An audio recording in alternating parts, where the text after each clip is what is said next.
Nah, jadi sekali lagi pada pertemuan ini Bapak Ibu sekalian, kita akan melanjutkan topik yang akan kita bicarakan masih dalam cakupan yang namanya adanya ya pencemaran udara. Kalau minggu yang lalu pencemaran udaranya persoalan adanya hujan asam. Nah, nanti pada saat ini kita akan membicarakan apa yang disebut dengan pemanasan global. Jadi kalau kemarin kita bicara perubahan komposisi udara, terutama dilihat dari unsur nitrogen dan sulfur. Nah, sekarang kita akan berbicara, saat kita bicara pemanasan global, yang keladinya sebenarnya adalah perubahan komposisi udara dalam kandungan karbon dioksida. Jadi, makanya yang utama penyebab pemanasan global, Bapak Ibu sekalian, adalah meningkatnya kandungan karbon dioksida di atmosfer bumi. Nah, Bapak screen dulu ya, share dulu.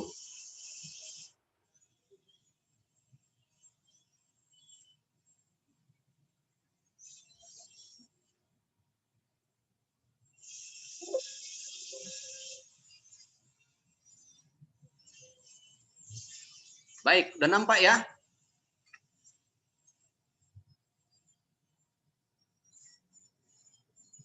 Bisa nampak jelas Bapak Ibu?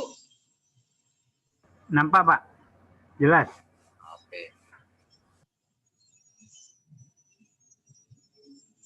Ini masih ada nunggu lagi 3 orang lagi nih. Udah terlambat kita masuk, terlambat juga dia masuk lagi. Baik, jadi tentu kalau kita berbicara pemanasan global, ya makanya karena kita sudah pernah belajar filsafat, maka persoalannya tentu saja apa, mengapa, bagaimana prosesnya, untuk apa, dan cara kita meminimalisasinya dengan cara apa. Nah, itu yang harus kita jawab lewat topik ini.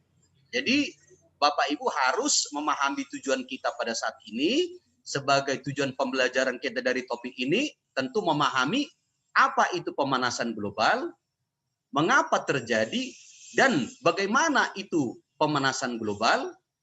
Kemudian, apa efek dampak dari pemanasan global bagi kehidupan manusia, tentu saja termasuk bagi lingkungan, termasuk hewan dan tumbuhan, dan tentu saja apa usaha yang harus kita lakukan bila mana kita ingin meminimalisasi ya pemanasan global ini.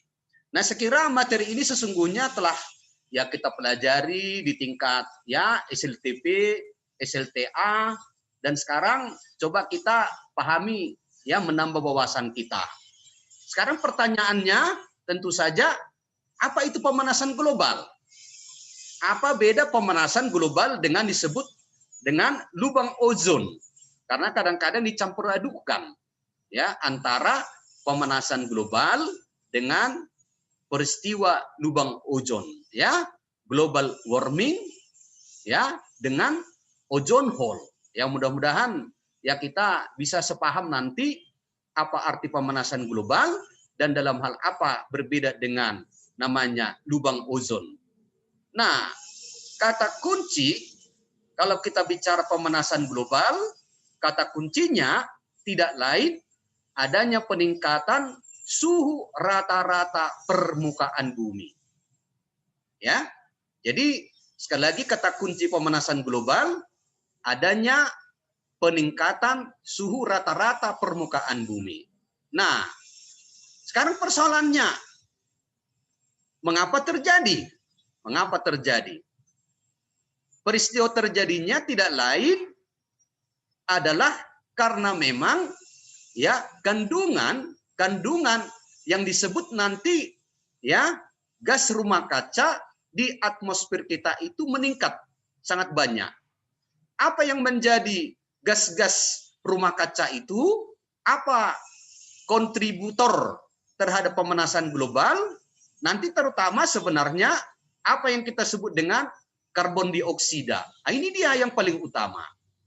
Jadi naiknya kadar karbon dioksida di atmosfer bumi terutama akibat aktivitas manusia melalui aktivitas industri ya, industri terutama ya, yang menyebabkan kadar karbon dioksida di atmosfer kita ya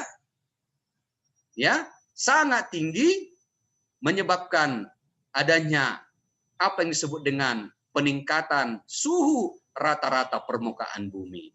Bagaimana mekanismenya? Ini yang perlu ya yang kita pahami. Apa hubungan meningkatnya kadar CO2 di atmosfer dengan peristiwa apa yang disebut dengan pemanasan global? Bahkan kadang-kadang dikaitkan dengan perubahan iklim. Nah, saudara sekalian harus mengerti, kalau kita tadi bicara pemanasan global, adanya peningkatan suhu rata-rata permukaan bumi sebagai akibat dari gas-gas rumah kaca di atmosfer, terutama tadi kita sampaikan karbon dioksida, maka bedanya dengan perubahan iklim tentu ya, perubahan iklim itu dalam jangka waktu yang panjang. Ya, dalam jangka waktu yang panjang dan terutama nanti berkaitan dengan adanya ya dalam kaitan dengan curah hujan dan tetap juga dengan temperatur ya rata-rata yang ada di permukaan bumi ya. Memang saling berkaitan ya. Artinya kalau temperatur rata-rata permukaan bumi dalam waktu yang lama, dalam waktu yang panjang telah mengalami perubahan meningkat, maka tentu itu akan menyebabkan perubahan iklim bumi dari segi suhu. Nah, saat suhu mengalami perubahan, maka tentu nanti ada berkaitan dengan perubahan juga tentang curah hujan. Karena kita ketahui siklus hujan itu kan siklus air tidak terlepas dari banyaknya uap air yang menguap dari perairan terutama dari lautan. Tentu pada suhu tinggi maka uap air itu kan ya proses penguapannya akan lebih cepat dan lebih banyak.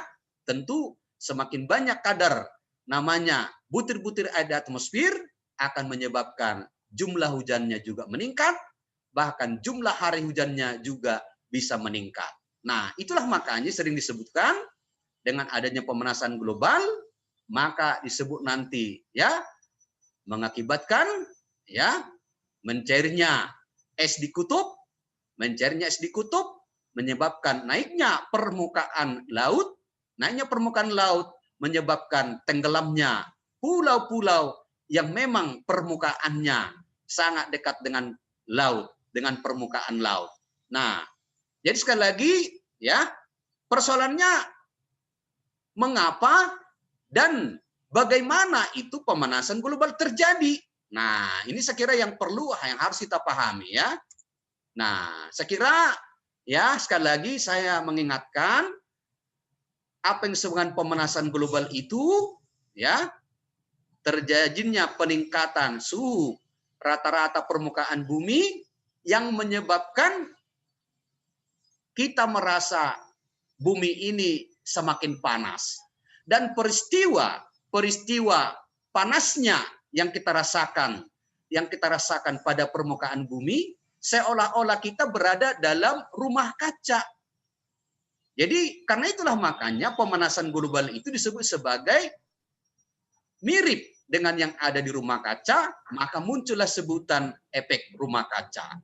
Jadi sekali lagi, ya kalau kita berada di rumah kaca kan, tentu kita yang sering misalnya melakukan kegiatan di laboratorium yang masuk rumah kaca, maka tentu kan saat kita masuk ke rumah kaca, maka kita merasa di sana ya terjadi semacam peningkatan suhu rasanya, makanya kita menjadi kepanasan di dalamnya. Mengapa terjadi demikian? Persoalannya lihat sebenarnya saat sinar matahari masuk ke dalam rumah kaca, maka itu akan menyebabkan suhu dalam rumah kaca itu tentu ya akan mengalami kenaikan, terutama karena sinar yang diterima yang masuk ke rumah kaca nanti saat dia kembali lagi mau dipantulkan keluar rumah kaca tidak bisa karena terhalang oleh kaca. Maka karena itu ya yang namanya tadi sinar itu, gelombang-gelombang yang masuk itu karena sudah terserap oleh permukaan yang ada dalam rumah kaca, maka saat dia mau dipantulkan kembali energinya tak bisa keluar lagi. Karena itu makanya pantulan itu balik lagi di rumah kaca. Maka rumah kaca menjadi ya lebih panas dibandingkan dengan yang di luar. Nah, mekanismenya sama. Nah, ini dia sebenarnya, Bapak Ibu sekalian. Jadi, bayangkanlah sekarang ini bumi kita, inilah sekarang gas-gas itu di sini, yang disebut gas rumah kaca. Jadi, kandungan CO2 yang tinggi di sini, semakin padat CO2 di sini, semakin konsentrasi CO2-nya di sini semakin meningkat, semakin rapat di sini, maka saat sinar matahari masuk ke permukaan bumi dengan panjang gelombang yang masih tinggi, masuk ke permukaan bumi, diserap energinya. Setelah terserap energinya, maka persoalannya nanti ingin dipantulkan kembali sesungguhnya energinya itu keluar permukaan bumi. Tapi saat mau dipantulkan, akibat adanya gas rumah kaca ini, akibat tebalnya CO2 ini, maka menyebabkan sebahagian akan kembali dipantulkan lagi ke bumi. Mau keluar, dipantulkan kembali ke bumi. Ya, maka sekarang persoalannya, energi panas di permukaan bumi semakin meningkat, maka suhu di permukaan bumi ini semakin meningkat. Sekarang persoalannya, kalau gas-gas di sini semakin sedikit, longgar, maka ini akan mudah lepas. Maka sekarang semakin banyak CO2 di sini, Bapak Ibu, maka semakin sulitlah inframerah yang sudah diserap bumi itu, setiap panjang gelombang yang sudah diserap bumi itu, semakin ini padat, semakin tebal, maka semakin membuat peluang lepasnya lagi radiasi ini keluar bumi semakin kecil. Radiasi itu setelah diserap, mau dipantulkan lagi keluar bumi, maka terhalang oleh padatnya karbon dioksida. Sehingga radiasi itu kembali lagi ke permukaan bumi, radiasi itu menyebabkan permukaan bumi semakin panas. Makanya kata kunci, kalau kita mau mengurangi pemanasan global, habisin ini, CO2-nya ini, kurangin ini CO2-nya ini.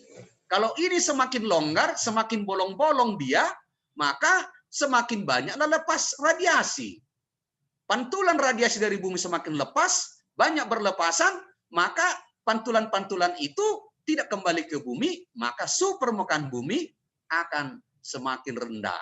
Maka yang namanya pemanasan global akan tidak relatif terjadi. Jadi kata kunci sebenarnya, maka sekali lagi persoalannya adalah tebal tipisnya karbon dioksida pada permukaan bumi. Kalau tebal, radiasi tak bisa keluar, dipantulkan kembali ke bumi. Kalau tipis, bolong-bolong dia, radiasi bisa keluar, maka radiasinya ya menjadi tembus ya keluar dari bumi, maka tentu saja apa yang terjadi, suhu permukaan bumi tidak akan mengalami peningkatan. Jadi mekanismenya seperti itu, ya, mekanismenya terjadi seperti Bapak Ibu. Jadi kita jangan bingung lagi bagaimana mekanisme terjadinya itu pemanasan global. Kata kuncinya sekali lagi, adanya gas-gas karbon dioksida di lapisan atmosfer bumi menyebabkan radiasi yang telah diserap oleh bumi dari matahari tidak bisa keluar permukaan bumi, tidak bisa lagi bebas dipancarkan keluar permukaan bumi, melainkan dihalangi oleh yang namanya tadi gas-gas CO2, gas-gas yang lainnya. Makanya gas-gas CO2 ini seolah-olah berperan sebagai kaca, seperti pada rumah kaca. Makanya disebut sebagai gas rumah kaca, dan efeknya disebut efek rumah kaca. Itu dasarnya. Ya. Nah, jadi nanti kalau kita lihatlah misalnya ini ya, berapa jenis gas rumah kaca? Lihat, karbon dioksida, ada metan, ada NO, ada CFC, HCFC, ya. Silakan nanti ini, dan kita lihat komposisinya ini, lihat. 74% yang menjadi gas rumah kaca itu yang menyebabkan suhu permukaan bumi naik, yang menggantikan peran kaca seperti di rumah kaca adalah karbon dioksida. 74%. Ya. Nah, itu dia masalahnya. Nah, kalau kita lihat misalnya sumbernya dari mana? Nah, ini luar biasa. Kalau terjadi kebakaran hutan, Kalau terjadi kebakaran gambut, lihat ini akan melepaskan CO2 luar biasa. Makanya lihat kalau baru-baru ini terjadi ya terbakarnya ekosistem gambut, makanya kemarin Anda kan sudah membicarakan gambut, berapa tebalnya, sekali kena bakar dia lama menghentikannya karena tebalnya beberapa meter ya, sehingga terus dia terbakar di bawah, di atas oleh tidak terbakar, di bawah terbakar ya. Nah, dengan hutan jadi pelepasan karbon dioksida akibat terbakarnya hutan gambut, akibat terbakarnya hutan-hutan tropika itu yang biasa. Nah, ini lihat sumbangannya ya sudah hampir 80%. Pertanian ya tidak seberapa. Ya, barulah ada transportasi ya. Nah, jadi kita harus paham ya, persoalan utama di Indonesia bahkan di dunia sebenarnya adalah hilangnya hutan, terbakarnya hutan. Tentu kalau terbakarnya hutan tidak ada yang sanggup yang mengikat CO2. Nah, karena satu-satunya yang bisa mengikat CO2 adalah tumbuhan berhijau daun tanpa mengurangi peranan yang ada fitoplankton pada lautan ya. Nah, jadi itu dia. Nah, saya kira ini bayangkan kalau kita bicara waktu tinggal ya, kita lihat di sini. Nah, coba bayangkan. Sekali dilepaskan karbon dioksida ke atmosfer, waktu tinggalnya itu di atmosfer bisa 50 sampai 200 tahun. Ya. Nah, jadi memang luar biasa ya.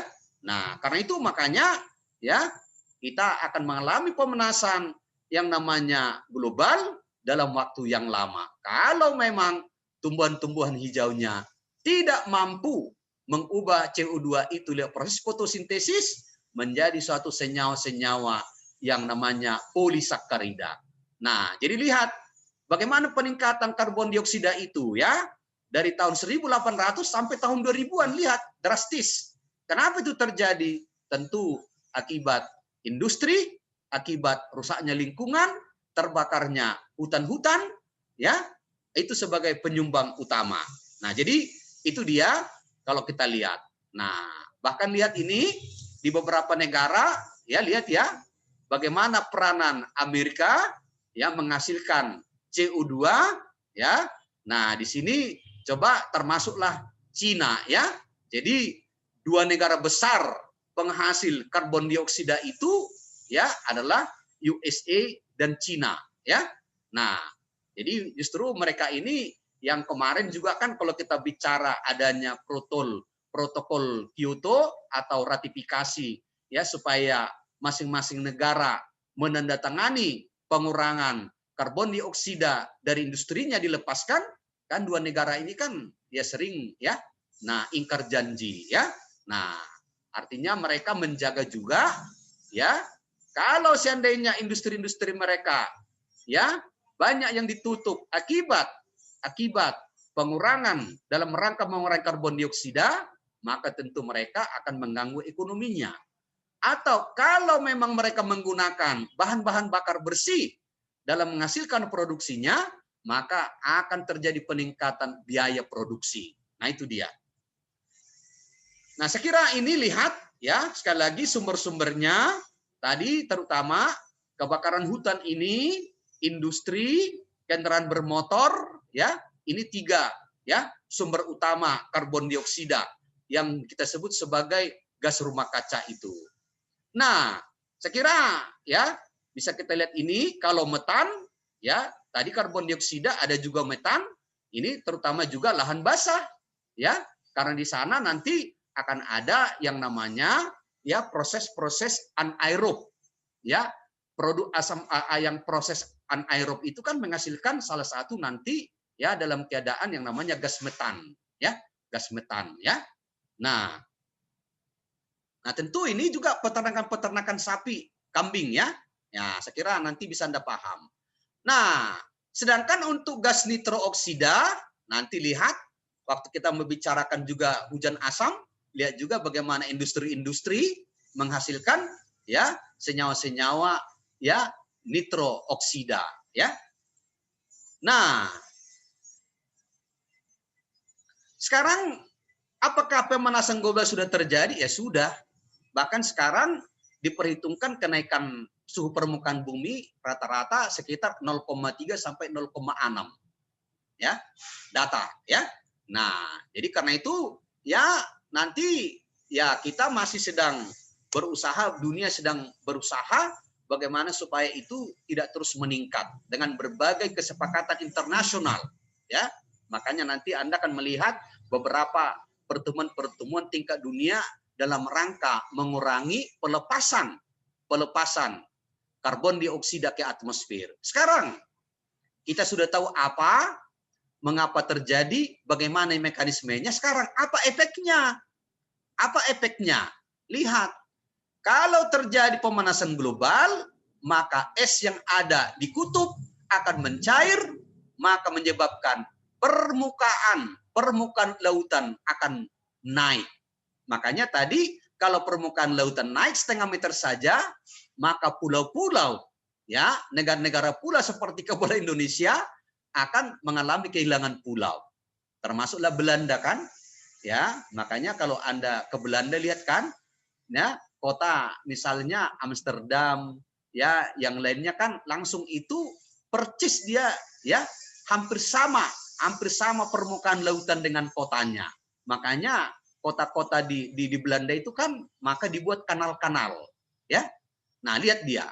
Jadi pasti ini menyebabkan ya hilangnya beberapa daratan. Nah, ini yang ditakutkan, tenggelamnya beberapa daratan, ya. Nah, lihat peningkatan suhu. Tentu peningkatan suhu itu apa efeknya? Banyak sekali, ya. Nah, karena itu makanya kalau itu terjadi, naiknya permukaan laut akan merusak habitat, akan mempengaruhi kehidupan aneka ragam ya fauna yang ada pada hidup pada lautan, pada air, ya, bahkan akan mengubah ya ketersediaan ya air dalam kehidupan manusia. Nah, jadi karena itu makanya lihat ya, kalau kita kembali ke persoalan tadi ya, maka dengan pemanasan global itu ya sejumlah peristiwa akan terjadi. Jadi maka nanti bisa dilihat di sini adanya badai, adanya kekeringan, ya. Nah, juga itu berkaitan dengan ya pemanasan ya permukaan bumi, ya. Bahkan nanti kalau terjadi peningkatan suhu, ya, bahkan itu akan membuat distribusi serangga-serangga yang berperan sebagai vektor penyakit itu akan semakin melebar. Jadi nggak usah heran, ya. Misalnya kalau misalnya kita alami dulunya Samosir, Parapat, Kaban Jahe, itu kan waktu dingin dia, maka tentu kan karena nyamuk itu kan bersifat namanya ektoterm, kalau di daerah dingin dia kan tidak aktif, maka populasi nyamuk, terutama vektor-vektor penyakit di daerah dingin kan itu distribusinya terbatas, bahkan tidak ada. Tapi saat terjadi kenaikan permukaan bumi suhunya, maka suhu di Samosir naik, suhu di Brastagi naik, lihat. Maka yang dulunya populasi nyamuknya sedikit, hampir tak bisa ditemukan, maka itu akan semakin meningkat. Sekarang, saat ada vektornya, maka peluang vektor menyebarkan penyakitnya semakin besar. Maka virus-virus yang dibawa oleh vektor-vektor nyamuk, maka yang dulunya tidak ada di daerah-daerah dingin, akibat adanya pemanasan global, suhunya telah juga meningkat, sebaran nyamuknya menjadi semakin meluas, akhirnya sampai juga yang dulunya daerah dingin, saat tiba nyamuknya, maka terjadilah juga yang namanya penyebaran penyakit. Makanya karena itu, ya dampak-dampak yang diakibatkannya, makanya kalau disebutkan tadi adanya beraneka ragam penyakit-penyakit yang muncul kembali, ya itu dia. Ya, jadi tadi di samping perubahan cuaca lautan, adanya semakin panas. Jadi panas ini dilihat menyebabkan aneka ragam persoalan. Ada degradasi lingkungan, pergeseran ekosistem. Lihat ini, aneka ragam penyakit ya akan terjadi ya akibat pemanasan global tadi yang saling bergantung, saling berhubungan satu sama lain. Nah, karena itu makanya sekarang persoalannya lihat perubahan cuaca, pergeseran ekosistem, degradasi lingkungan, ya lihat ya, penyakit-penyakit tropika, ya seperti yang Pak sampaikan tadi, apakah penyakit dengki, penyakit malaria, ya, penyakit kuning. Nah, ini dia, ya. Karena dulunya vektornya tidak ada di satu lokasi, dengan naiknya suhu, maka vektornya ya menjadi ada, ya. Karena itu makanya saat vektornya ada, maka peluang menginfeksi manusia semakin besar.